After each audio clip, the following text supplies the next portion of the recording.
This episode was pre-recorded as part of a live continuing education webinar. On-demand CEUs are still available for this presentation through All CEUs. Register at allceus.com/counselor toolbox. Good morning, everybody, and welcome to our presentation on anger management.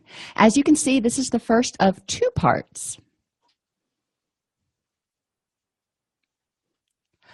Over the next 45 minutes or so, we're going to explore the function of anger, identify the costs and benefits of anger, and identify anger triggers such as rejection and isolation, failure, loss of control, and the unknown. Now, if you've participated in some of my courses before on anxiety, stress, or anger, you'll know that those are some of our basic threat triggers. Whether it triggers anger or fear, those things trigger the fight or flight response. So, anger is half of the fight or flight response. Based on prior learning, the brain interprets a threat to person, property, or self-concept. So what does that mean? It means it may not be something that is going to kill you. It may be something that's going to take away your property, make you lose money, or it may be something that makes you feel bad about yourself. Either way, it triggers that fight or flight reaction. It triggers that protection. So norepinephrine and adrenaline is secreted to prepare you to fight or flee. This is your excitatory neurotransmitter. It tells you to get up and go. Your heart rate, respiration increases. Your focus becomes very singular. Sometimes we call this tunnel vision. Sweating begins. There's all kinds of things that happen when you trigger that fight or flight response. You also may have the urge to lash out verbally or physically if you're in the fight phase. If you're in the flight phase, you're going to want to get out, or at the very least, just kind of withdraw from the whole situation. The other thing to remember is when we're talking about anger, that fight or flight reaction kicks in, but there's also a lot of stuff in addition to anger that's probably going on. Fear of rejection, fear of isolation, fear of the unknown. And all of those things make you want to protect yourself, which anger is very protective in some ways. So what are the costs? Well, we know that anger is not necessarily something we want to nurture. But anger serves a purpose. When we feel angry, it tells us we need to do something. We need to fight, we need to flee, we need to do something. It's supposed to spur us on, not give us something to sit there and dwell on and hold on and nurture. So what are the costs? Socially, it pushes people away. Most people don't want to be hanging around with somebody who's angry all the time, which can increase isolation. And remember back to those basic threat triggers. Isolation and rejection are one of the threat triggers that set off the fight or flight response. So if you're pushing people away and then you realize you're isolated, it can increase stress, which makes you more irritable, which makes you more likely to have an anger outburst, if you will. Anger intimidates people. Now, when I worked in my first job, it was for people who were on felony probation and parole. And, that sounded kind of ominous, but it really wasn't. Most of the people in there were really nice people who'd made some mistakes. But there were a few who had developed their lifestyle around intimidation. So we had to have a lot of discussions about the difference between respect and intimidation, because they had been raised to believe, or they had grown to believe, that the only way to get respect was if people feared you. So we talked about the difference between respect and intimidation. And if that is an issue for your clients, then it's going to be something that needs to be a salient point in treatment, helping them figure out how to earn people's respect through active listening, compromise, having their own thoughts, not backing down, not being a doormat, but being willing to be part of a team as opposed to intimidation and having everyone fear you. Anger also is perceived by children, which increases their anxiety. If you've ever been around kids when a parent starts to get upset, a lot of times kids start to become progressively anxious, aggravated. They start acting out a little bit. They get antsy. As the parent's anxiety goes up, a lot of times the children's acting out behaviors will also go up. This is protective. Kids have to have their parents. They can't just go in at 4 years old and open a bank account and get an apartment and survive. They can't do it. So children need to protect their parents. The only way they know how to protect their parents is by diverting attention, saying, don't pay attention to that. That's getting you upset. Pay attention to me over here. Ha, ha, ha. So it rubs off on children. And if someone is angry and irritable all the time, guess what's going to happen to the children in the environment? They're going to be angry and irritable or acting out a lot more because they don't know what to do with that feeling. Remember, too, that children are egocentric, which means when the parent gets upset, a lot of times they think it's something they did. They don't know what it is, but they're trying to do anything to get the parent to stop being angry. It's like, I'm sorry, I don't know what I did, but stop being angry. So children are internalizing when mom and dad or one or the other is constantly stressed out. Children are trying to figure out what they did, which can have a negative effect on their self-esteem. And most people that I work with, one of the reasons they come to treatment is because they want their children to be happier and they know that they're having a negative effect on them. Physically, anger uses a ton of energy. People with anger management issues often use a ton of energy for things that are not a major threat. If you get totally freaked out, upset because somebody left the cap off the toothpaste, is that really a crisis? Is that something to get upset about? Now, when we drill down, remember I said it wasn't always just anger. Actually, it's usually not. So we drill down and go, why did that upset you so much? A lot of times it comes back to things like respect. I felt disrespected because I had asked the person to put the cap back on the toothpaste. So it wasn't the cap off the toothpaste, it was the disrespect that motivated the cap being left off the toothpaste. And then when we go back and really process the situation about how likely was it the person really thought that through and said, I really want to be disrespectful today, so I'm going to leave the cap off the toothpaste. It may just be a habit they have, so we have to figure out how to help them break that habit. So was it worth all that energy? Another cost of anger is the physical injury to self and others. If you get into fights, obviously you're going to have a fair amount of physical injury. But you're also injuring yourself every time you get really, really upset, especially if you hold on to it and nurture that anger instead of doing something about it, because you can cause ulcers, gastrointestinal problems, heart attack, high cholesterol. We know when that fight or flight response is activated, cortisol goes up. That's one of our fight or flight chemicals. Cortisol increases cholesterol. So if your cortisol is always up, then your cholesterol is going to be going up. We don't want that. We want to bring both of them down. One of the things that I learned when I did my dissertation back many, many years ago was heart disease is actually a work-related injury for a lot of emergency service personnel.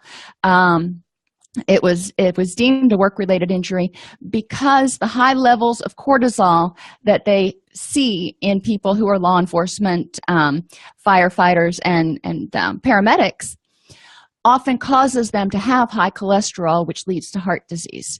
So it actually became a documented work-related injury. Emotional costs of anger. If you're angry, you can't be happy. You can't be one or the other.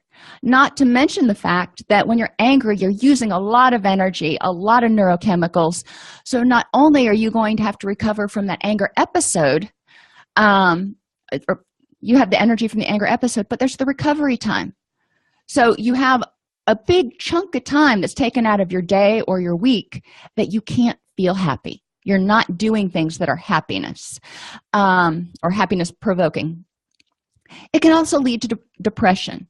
We know that the body interprets being on edge, being in that fight or flight situation for a long period of time. The body says, we can't do this. We can't run on high forever. So it dials down the sensitivity to stimuli, which is what a lot of us call depression, because nothing makes us happy. Very little makes us angry because we don't have the energy for that either. The brain has dialed down the sensitivity to a lot of stimuli. It doesn't just say, we're not going to pay attention to the anger-provoking ones. It doesn't know how to do that. It says, you're just not going to pay attention to the little stuff. It has to be something really big to make you want to get out of bed. Environmental costs of anger, broken stuff. I had a friend when I was in college who got into a fight with his girlfriend, put his hand through his windshield. So not only did he have broken knuckles, but he also had a broken windshield. And did it do any good? No, it didn't fix anything. Actually, it made the situation worse. Some people, when they get upset, they throw stuff. They put their fists through walls. Any kind of breaking of things, whether it's personal body or stuff, is an environmental cost. Jail time. If you can't live in your house because you get arrested for an anger outburst because you beat somebody up or you were being disorderly or whatever the case may be, it has financial implications as well as environmental implications. Being angry all the time also reduces your options. Even if you live in a relatively big city, if you're going to try to go to work in the same field, people at different companies talk. Not necessarily HR person to HR person, but if you get a reputation of being difficult to work with, you're going to have a harder time getting hired places. It reduces your options with relationships. A lot of people don't want to be in a relationship with somebody who is angry and aggressive all the time. It may reduce your housing options. If you do end up with a battery charge or something like that, there are a lot of apartment complexes, especially rentals, that will not rent to people who have some sort of charge that involves bodily injury. And loss of employment. Anger episodes at work eventually can get you fired, but it also can reduce productivity because you have so much anger, you're spending so much energy being angry, you don't have energy to focus on the tasks at hand. Or if every little thing makes you fly off the handle, so you've got to go take a walk, think about how much productivity you lose. You're also increasing your illness. Our immunity goes down when we're angry all the time because the body is devoting so much energy to protecting. Remember, anger is a protective mechanism. So the body thinks there's a threat and it goes, okay, we've got to protect against this urgent threat right now. We can't worry about protecting against the flu bug. So people get sick more often. They also have an increased incidence of Crohn's disease, headaches, those sorts of things, which cause people to call in sick to work. So your productivity goes down again. And if you're in a situation, and almost every work situation involves working with others, maybe not in teams constantly, but a lot of times you've got to interface with your coworkers. And if nobody wants to work with you, and likewise, you don't want to work with anybody, it's going to create certain problems as far as your productivity and just your general employability, because your supervisor is going to have difficulty working you into the flow of things. So those are all the costs. You've probably thought about a lot of those, but what are the benefits? We know people don't do things unless there's a benefit to it. So what are the benefits? Well, as I said, it's protective. Anger pushes away or dominates a threat. It makes people go away. If people are just annoying you, if people are getting on your every last nerve for whatever reason, and you bite their heads off, guess what? They go away. If somebody's trying to take something from you and you get angry, a lot of times it makes them go away. It can also make opportunities and all kinds of other stuff go away. But in the short term, it's making the threat go away or giving you power over it. Another benefit that people use anger for, if you will, is punishment or revenge to make other people feel the same pain. So if somebody does something that you feel is offensive, that upsets you, and you get angry at them, sometimes the goal, whether you think about it this way or not, the goal is to punish them and make them feel bad so they won't do it again. Sometimes it's to save face or protect your reputation. If you make a big enough stink, if you make a big enough chaos, drama sort of situation going on, a lot of times people won't look underneath to see what you really did, so you can save face.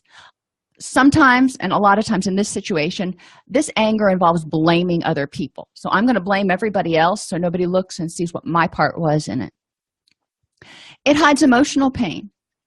When Some people don't like feeling vulnerable. They don't like other people to see that they're anxious or depressed. So they'll get angry and push people away because they don't want anybody to know that they're vulnerable. It gets attention. If you start acting all kinds of crazy, you are going to get attention, which can alarm people. It makes a scene. Sometimes, not always, but sometimes the people responding to your scene will do whatever it takes to get you pacified. This was a strategy that some of my clients would try in residential treatment. They would get upset if they had their smoke break canceled for one reason or another, and they would start making all kinds of noise and drama and getting everybody all riled up in the hopes that we would give in and go, okay, we'll cut this next group short so you can have your smoke break.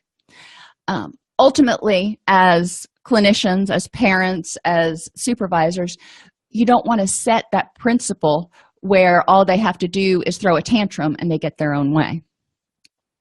And it changes other people's behavior. We've kind of been talking about this as we go through. Anger, as part of the fight or flight, if somebody is doing something that you perceive as a threat or disrespectful or whatever you want to call it, if you make life miserable enough for them, then a lot of times they won't do it again. Think about when you were a kid and you did something that really made one of your parents angry, and they were just furious.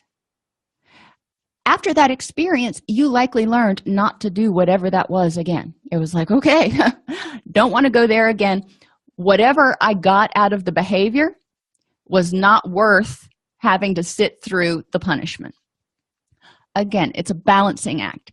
Is the behavior, is whatever you're doing worth whatever punishment is going to come from the anger? And likewise with the anger, is this anger that you're using, is this energy that you're using worth the effort? Or is it going to result in some little minuscule change or happening that's really, somewhat irrelevant to your life? The other thing I do want to point out before we move on to the next slide is a lot of times anger is a way of giving other people your power. If you let them make you angry, you are giving them your power. You have the ability to choose how you feel. You have the ability to choose to let it go, to say, that's not worth my effort. You have the ability to say, this person is trying to get under my skin, and I'm not going to let them win. I am not going to get angry. You have the power to choose whether or not to get angry. Now, there's going to be a momentary anger feeling, but you can let it go. You can say, not worth my effort. Okay, so where does anger come from? Society is less interdependent than it used to be 300 years ago, but we still need people. Back in the olden days, if you watch Little House on the Prairie or something like that, if somebody's barn burned down, the whole community pitched in to help them build their barn again because they needed the barn to protect the animals, to feed their family and, make the bills or whatever the case may be. So society was very interdependent back then. They also had big families, which meant you had to rely on everybody in your family. Now we've got capitalism. We can go out and buy a new barn. We can hire somebody to build a new barn for us. But in order to do that, we have to have money. Money has to come from somewhere. So you can't just be a hermit living out in the middle of the woods in Kentucky and be able to respond to a lot of the different threats. Now, every once in a while, there's a rare person who can do that. But for most of us, we need other people. Research has also shown that one of the greatest buffers against stress or irritability, if you want to call it that, which is a trigger for anger. If you're already stressed, it's easier to get angry really fast. But one of the greatest buffers against stress is healthy social support. So if we feel isolated, if we feel rejected, then we're going to have a much more difficult time being prepared, being relaxed enough, being ready for stressors that come our way. Our society, in many cases, values power and success over compassion.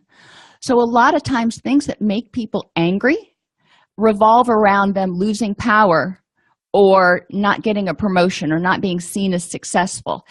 In our society, we accept people based on, not that I'm saying we should, but a lot of times we accept people based on how much power, how successful they are. We look up to them, we revere them, instead of looking at the people and going, how much compassion do you have for other people? How much do you reach out and care for other people? This teaches us to value the same things in ourselves. So a lot of times people who have anger management problems have pretty low self-esteem because they're not very compassionate towards themselves. If they don't have all the power in the world and all the success, if they're not successful all the time, they're beating themselves up. So they, in many cases, are their own worst enemy. They're constantly rejecting themselves. And guess what? When you're constantly rejecting yourself, you're looking to others to accept you. And if you're sending out the message that I suck, a lot of other people aren't going to go, oh, you're fine. I just really want to hang out with you all the time. So they're creating a self-fulfilling prophecy.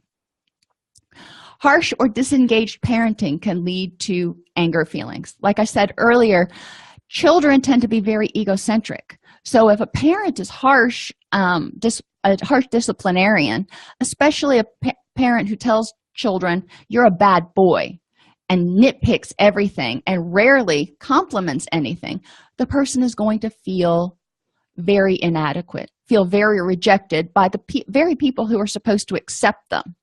So it doesn't take a brain surgeon to figure out how that affects their self-esteem.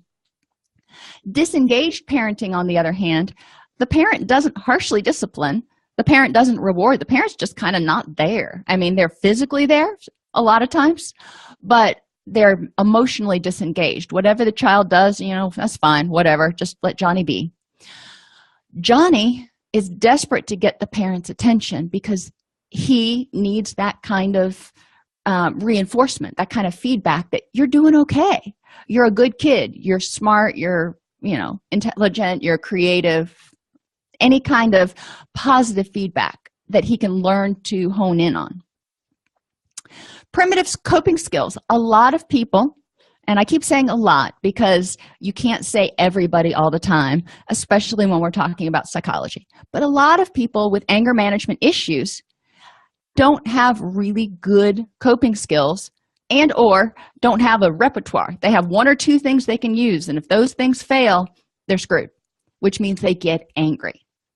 Maybe they know they're supposed to breathe, and they breathe and count to 10, and if that doesn't work, then all bets are off. So one of the things as clinicians we can do is to help people explore different coping skills like urge surfing, distraction, and we're going to talk about a lot of those in the second part of what people can do to help deal with their anger. But we need to know where it comes from.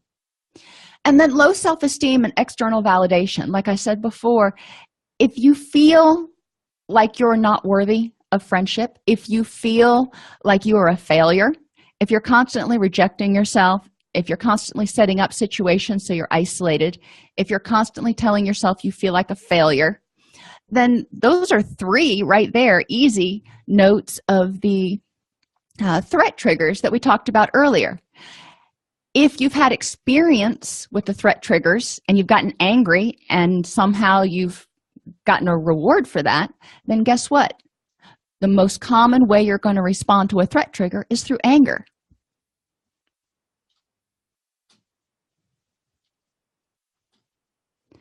This is a chart that I do with my groups when I do anger management groups.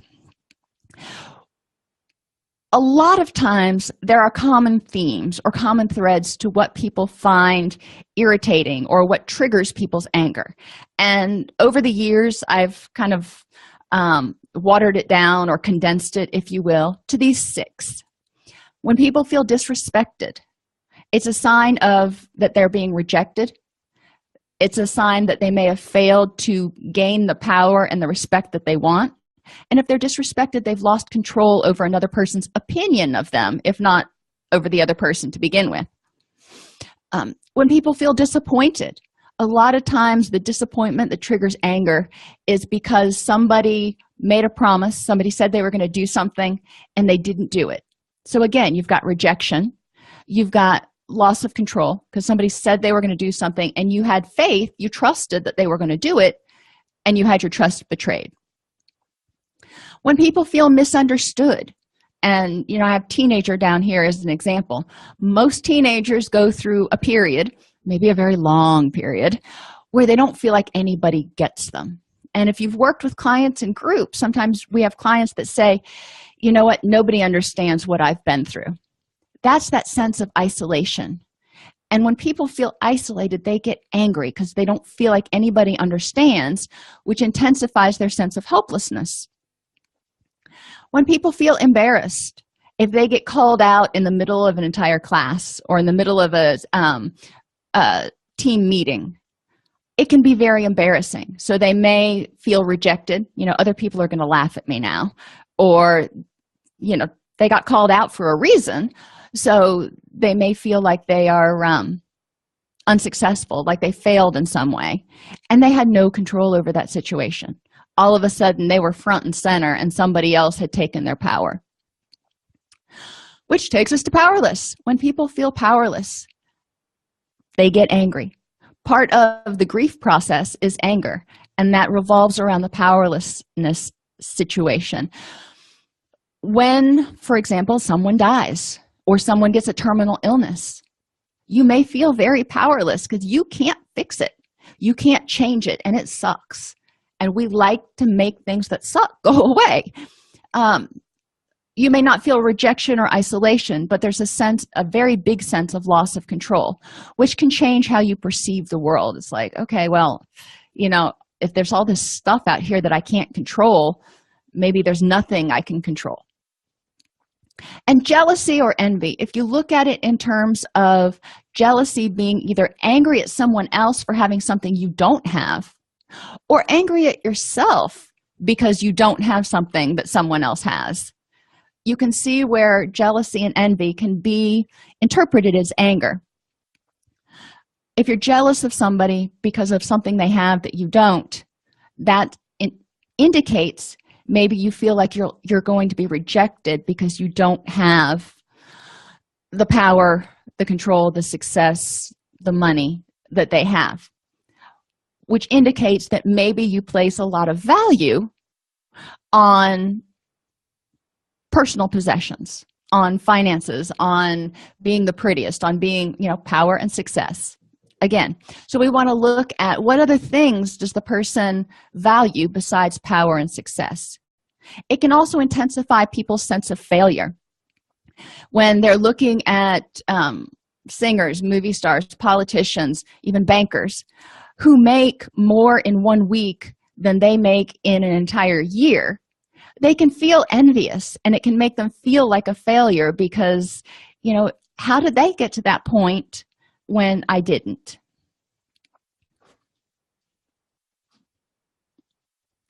One of the first things you can do in anger management, and one of the most helpful things for a lot of people, is to remove the vulnerabilities. Vulnerabilities are those things that make you feel edgy to begin with. They make it more likely that you're going to lash out in anger because you're already irritable. You're already cranky, tired, depressed, something not happy. Things that can do this: lack of sleep. And I talk about this a lot. Sleep is important to regulate your circadian rhythms, to regulate your hormones, to regulate your neurotransmitters.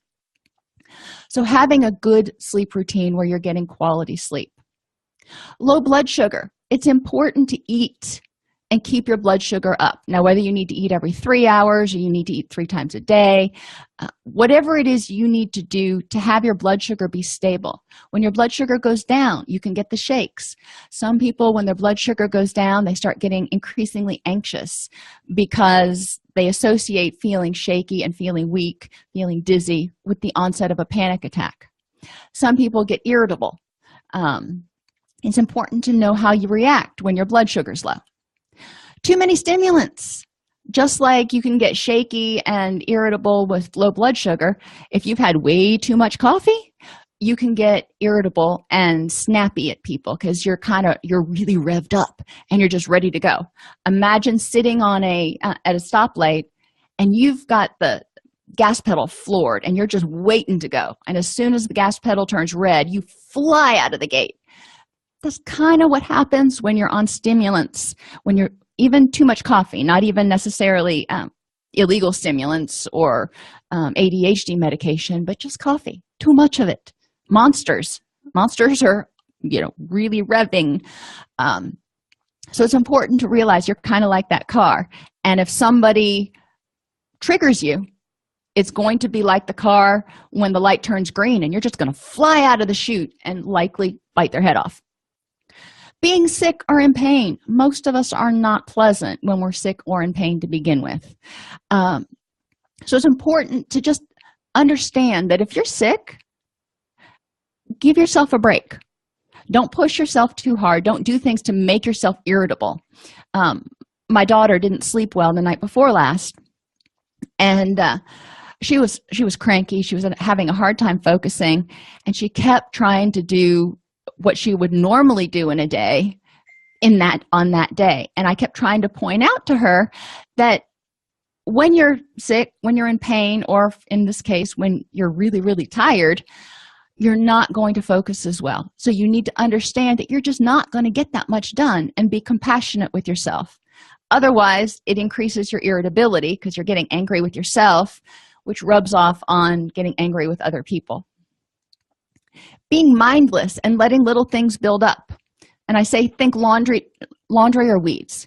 In our house, I can do laundry on Sunday, and I walk into the laundry room on Tuesday, and all of a sudden, clothes appeared out of nowhere, and I don't know what happened. Our family goes through a lot of laundry, but it builds up really fast, and I didn't pay attention on Monday when I could have run a load. So on Tuesday, now I've suddenly got 3 loads. Weeds are the same way. If you're a gardener, you go out and you make your garden bed look pristine. It's gorgeous. You go out the next day, it looks really good. You just kind of quit paying attention to it for a couple of days. By the end of the week, you go out and you look at your garden and you're like, where did all those weeds come from? They just poof, came out of nowhere. Mindlessness is the same way with anger. Little things irritate you. The average person has 15 anger situations or irritant situations per day.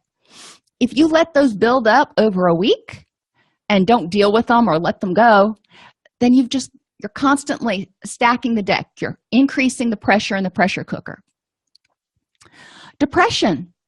Sometimes when you're depressed, you just want people to leave you alone, which can result in lashing out at them and just telling them to go away. Too much estrogen or testosterone. And I use both of these because both are true. When estrogen goes up, sometimes people can get more irritable. When testosterone goes up, and I want you to think about bodybuilders who use steroids and increase their testosterone abnormally high, and they have rage episodes.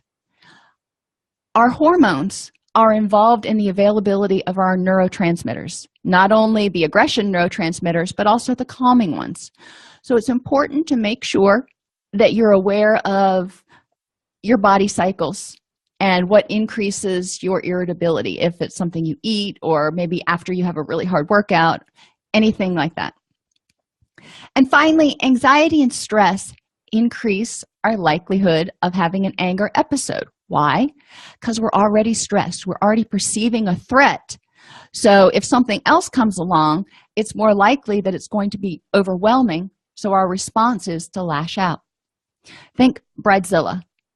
And most brides go through a period, hopefully not the entire period, but a period of this where it's getting close to the wedding. They're trying to get the dresses finished, the bridesmaids' dresses finished, all the decorations, all the catering. Everything needs to be just so, because they've been planning this since they were having tea parties in their bedroom at 6 years old. There's a lot of stress there. There's a lot of threat of failure, a lot of threat of the unknown. What's going to happen? Is it going to go perfectly?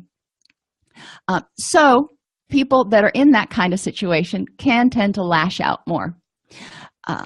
Or just being spread too thin, even if you're not planning a wedding. If you've said yes to 4 different things and you're spread too thin, then when somebody asks you to do something else, they may not know about those other 4 things. And they ask you to do something else, you're like, what? You think I've got energy to spare? they don't understand. Your reaction is protective because you just can't handle one more thing. They don't realize that, so it creates conflict. So how do we address the anger? The first thing a lot of clients want when they come into my office for depression, anger management, anxiety, whatever, they want it to go away. So if I do their assessment and I send them out and I go, you know what, come back next week, we'll start talking about how to work on this. That's not real encouraging. Sometimes it gives them a little bit of hope, but I like for people to walk out of my office every single day with at least something they can do to help them start working on the problem. Develop skills to tolerate distress and self-soothe. Remember in the beginning, I said sometimes we have this anger feeling that comes through and we immediately jump on it and just build it up and make a mountain out of a molehill. And then realize later, that wasn't really worth the effort. One of the first things you can do is develop the stop mechanism. As soon as you feel a feeling, you don't have to act on it. Distract yourself for a minute, 2 minutes, 15 minutes, until you can think, is this worth my energy? If so, all right, so let's harness that energy to do something instead of just feeling angry. Because feeling angry burns the energy, but it doesn't fix anything.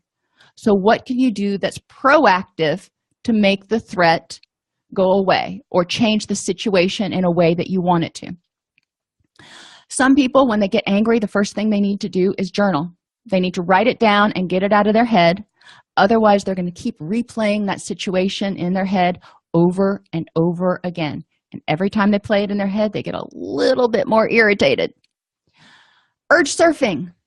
If you think of an urge, the urge to lash out, the urge to scream, whatever your urge is, think of it as a wave. And waves crest and they go away. So when you initially feel something, figure out where you are on the wave. Is it like way up at the top? Are we talking about a 15-foot wave? Or are we talking about one of those little ripples? And just ride it into the shore.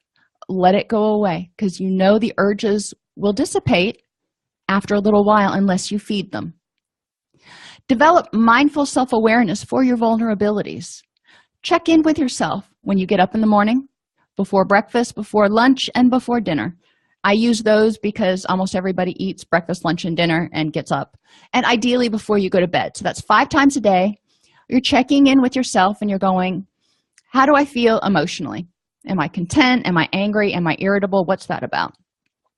What am I thinking? How am I thinking cognitively? Am I negative, or am I neutral, or am I positive? Physically, how am I feeling? Am I in pain? Am I sick? Am I tired? Am I exhausted? Socially, have I got my social needs met? Do I feel supported?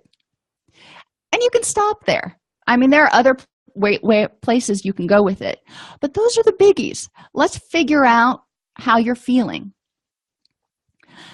Know your anger warning signs. Everybody's anger warning signs are a little bit different. Some people start breathing faster. Some people get red in the face. Whatever your anger warning signs are, that there's an inclination that you're getting ready to get really ticked off, know that so you can remove yourself from the situation before you make a choice, before you act on an urge without thinking about it. Know your anger triggers. If there are certain things that you know just trigger you, try to avoid them. If driving in heavy traffic is an anger trigger, try to leave early. Maybe leave early, go to the gym, and then go to work from there. Or take back roads. Find some way to avoid that anger trigger if you know that's just going to put you in a bad mood. If there is, you're going to a family reunion and Uncle Bob is just annoying as all get out, but you have to go to the reunion, plan ahead for how you're going to deal with Uncle Bob and or avoid Uncle Bob. Be aware. If you're going into a situation that you know there are going to be some stressful things, you need to kind of stack the deck. Make sure you're well rested. Make sure you're not hungry. Make sure you're not over-caffeinated. Go into it with as many vulnerabilities eliminated as possible so you have as much energy as possible to handle any threat that comes your way or any anger trigger. And make a goals card. Think about when your anger is resolved, how will things be different? What's important to you? What are 3 reasons that you want to work on your anger? These are all things that you can have on your card and you can look at when you start getting angry to remind yourself, okay, getting angry about this particular thing is not worth sacrificing the goals that I'm trying to work toward. And in general, just eliminate as many anger triggers as possible. And that's, there are anger triggers everywhere. I have this little idiosyncrasy. We call it flat surface-itis in my house. When flat surfaces start to swell, it drives me absolutely bonkers. In my house, all I have to say is, I'm seeing a lot of flat surface-itis going on. And the kids get up and they start cleaning up because they know they've just stacked stuff everywhere. So you may not be able to completely eliminate it, but if you can address it without having to get angry and freak the freak out, then it's going to go a long way towards improving relationships and eliminating the negatives associated with anger. So emergency anger control. First things first, stop. Before you act, stop. And that's not always easy. A lot of times it's not easy at all, but it's a goal to work towards. Breathe slowly. It doesn't have to be 10 breaths, even 1. Just breathe in and breathe out and go, okay, I got this. Which takes us to your confidence phrase. And I usually say repeat it 3 times. I've got this. I can do it. This isn't worth my energy. Whatever phrase you want to tell yourself that helps you sort of de-escalate so you can take time to figure out whether this is worth your energy. Take a walk. It doesn't have to be a long one.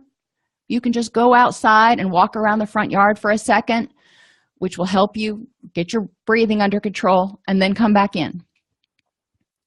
While you're taking a walk or right afterwards, identify your courses of action. Again, I usually say 3 because 1 is not always going to work. Identify what courses of action you have, and then choose the course of action that's most in alignment with your goals. So if your goals are to have a better relationship with your kids, more energy, and less desire to drink alcohol, then is getting angry over this situation getting you closer to those goals or further away? Likewise, okay, you get angry. So you have response options. Is screaming at people likely to improve your relationship with your kids? Probably not. That goes back to the intimidation versus respect. Is it going to give you more energy if you just scream until you're blue in the face and you can't think? No, probably not. Is it going to reduce your desire to use drugs or alcohol? Well, that's, probably not, but it depends on the person. So screaming may not be the best course of action. What's another course of action you can take? Initially, this takes a little while to go through because you're actually having to think through and play the tape out and go, if I do this, what are the consequences? Once you develop a repertoire of 3 to 5 really good anger coping strategies, it will be almost second nature. Another thing that I give clients is an addressing anger worksheet. They fill it out, and obviously I have a space there instead of X. But when something happened, I felt and identified 1 or more of those 6 common threat triggers, which triggered my fear of rejection or isolation, failure, loss of control, or the unknown. So we've got multiple layers of threat triggers, and then we identify the thoughts that went through their head. This happened, and I felt disrespected, which triggered my fear of rejection because I'm telling myself that if someone respected me and if they wanted to be in my life, then they wouldn't be disrespectful. So you can address the thoughts, but you've got to get down, you've got to kind of drill down and figure out what's underlying this threat. Why is this particular person perceiving this particular situation as threatening at this point in time. For every negative thought, develop a positive coping thought. So on the last one, I said, if someone disrespects me, it means they don't want to be in my life, which means they're rejecting me. Okay? So what's a positive coping thought? What else may have led to the disrespect? Who else do you have in your life that is accepting of you? Maybe this person was being rejecting. Okay, it happens. So who else do you have in your life? Are you completely isolated? And why is that particular person's opinion so important to you? And finally, how are you better off without that person in their current state? In substance abuse treatment, a lot of times we talk about sort of state-dependent relationships and having to set boundaries and limits and go, I love you, but I can't have you in my life while you are engaging in these behaviors that are harmful to yourself and hurtful to me. So sometimes it's better off to set a boundary. That doesn't necessarily mean summarily rejecting someone. It means saying, I can't tolerate these behaviors. And sometimes you may realize that that particular person is better off not being in your life right now until you can get your substance abuse or your anger issues under control. And you can say, all right, maybe they're right. Maybe what they had to say had some merit to it. And it's pointing out that I need to do some work. And once I get this under control, maybe we can revisit the relationship. If someone's thoughts revolve around failure, they need to remind themselves about what they do well and what they can learn from their failures. If you haven't failed, you haven't pushed yourself outside your comfort zone. Failure is a part of learning. So what can you learn? Whether it's failing in a relationship or failing at work or failing to learn a new dive or golf stroke or whatever it is, what can you learn from it? Loss of control or the unknown. And let me go back to failure. Sometimes failure just teaches you the things that you're probably not going to be good at unless you want to devote a whole lot of energy. I bring up golf because my daddy used to take me golfing. And what I did was more ball abuse. And, I could make a nice divot. I could rarely hit the ball, but I could make a really nice divot. So I knew that golfing is not something that was going to come naturally to me. So I had to make a decision about whether it was worth my effort to put myself out there and face humiliation regularly until I got the hang of it. Or figure out that golf just isn't for me. And there are some things we may say, you know what, not my strength. And that's okay, because there are other people that have that strength and they don't have some of yours. Loss of control and the unknown.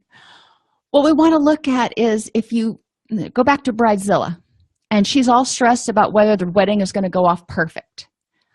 There's no way to know that. So what's the most probable outcome? With all the planning you've done, what's the most probable outcome that it's going to go off nicely and any little hiccups are not even going to be noticed by everybody else? That's highly likely. So if you're getting upset because you're just expecting the bottom to fall out, you want to look at how probable is it.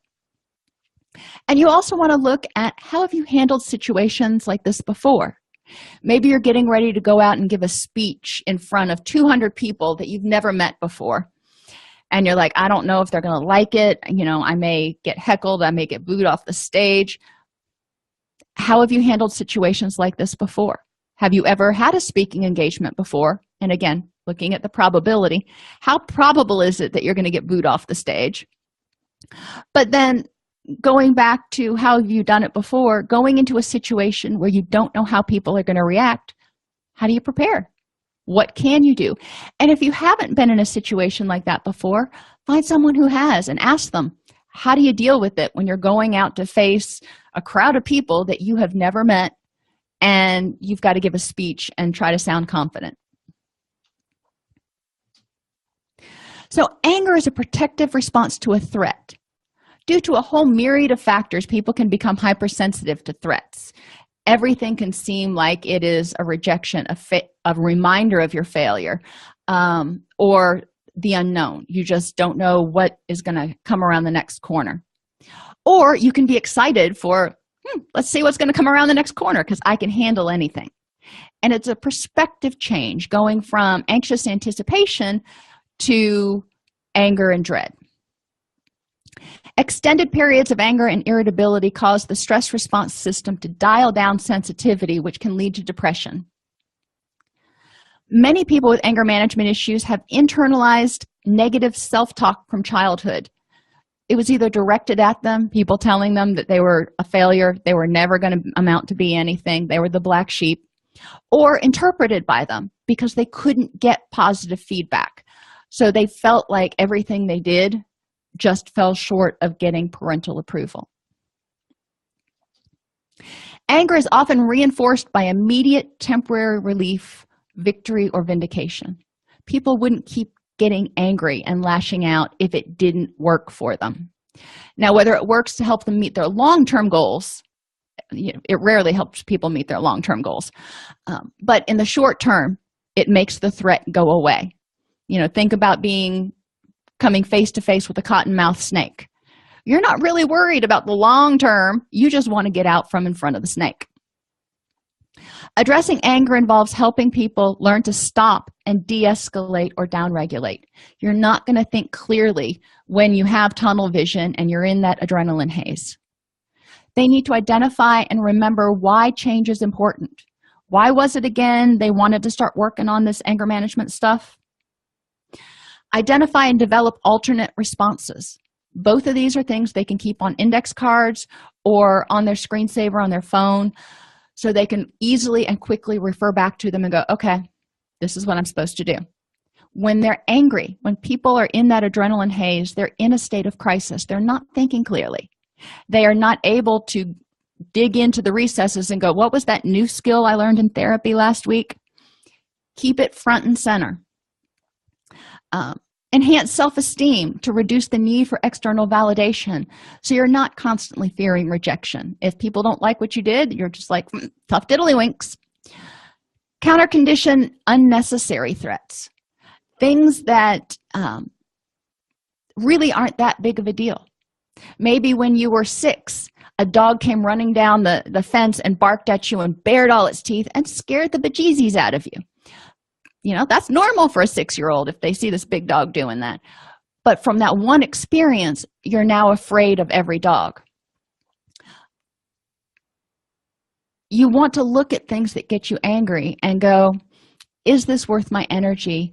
And or is this really still a threat? Is this something that should be making me angry? And if you say yes, then you need to figure out why and address it.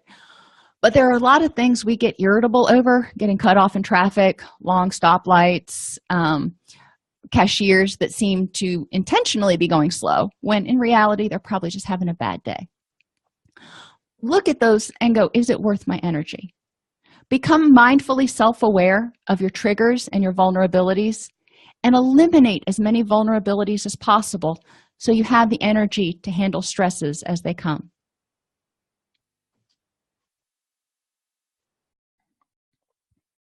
If you enjoy this podcast, please like and subscribe either in your podcast player or on YouTube. You can attend and participate in our live webinars with Dr. Snipes by subscribing at allceus.com/counselor-toolbox. This episode has been brought to you in part by allceus.com, providing 24/7 multimedia continuing education and pre-certification training to counselors, therapists, and nurses since 2006. Use coupon code Counselor Toolbox to get a 20% discount off your order this month.